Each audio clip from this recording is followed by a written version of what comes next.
চলো রাজু এসে গেছে, এখন তাড়াতাড়ি স্কুলে যাই। পিয়া তাড়াতাড়ি করো, এমনিতেও আজকে আমরা লেট। পিয়া এই নাও, এটা তোমার জন্য। আর এখন আমাকে ভালোভাবে জড়িয়ে ধরো, সাইকেল এখন রকেটের গতিতে নিয়ে যাব। ঠিক আছে রাজু। বাপ রে বাপ, ঘুমের জন্য আমি কিছুই বুঝতে পারছি না। পিয়া দেখো রাজু, ওখানে কি হচ্ছে? ম্যাম এখানে তো রোদ আসছিল, কিন্তু এখন আমি জানালা বন্ধ করে দিলাম। ইয়ার ম্যামের সঙ্গেও মজা করছে, আমার সঙ্গে মজা করছো। এই নাও, পিয়া ঘুমাচ্ছে, না হলে আমি এখনই তোমরা দুজন বাইরে যাও আমার ক্লাস থেকে।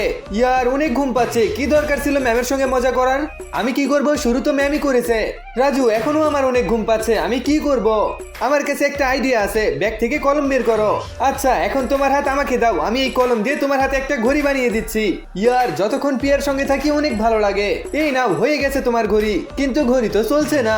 চিন্তা করো না, এটা অটোমেটিক চলবে, আর 4টা বাজলে আমরা ম্যামকে দেখে বাড়ি চলে যাব। পিয়া আমি উপরওয়ালার কাছে কি চাইবো?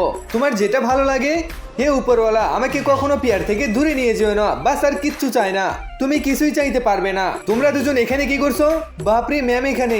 ম্যাম আপনি আমাকে স্কুল থেকে টিসি কেন দিয়েছেন? তোমরা দুজন পড়াশোনা রেখে স্কুলে ঘুমাও বেশি, এজন্য দিয়েছি। তোমরা দুজনেই স্কুল থেকে চুপচাপ বাইরে যাও। ইয়ার আজ আমি বাড়িতে কি বলবো জানি না, ম্যাম আজকে আমার সঙ্গে কি করবে। আরে পিয়ার কি হয়েছে? ইয়ার যদি শেষবার রাজুর সঙ্গে কথা বলতে পারতাম, কিন্তু আগে ক্যারিয়ারে ফোকাস করতে হবে।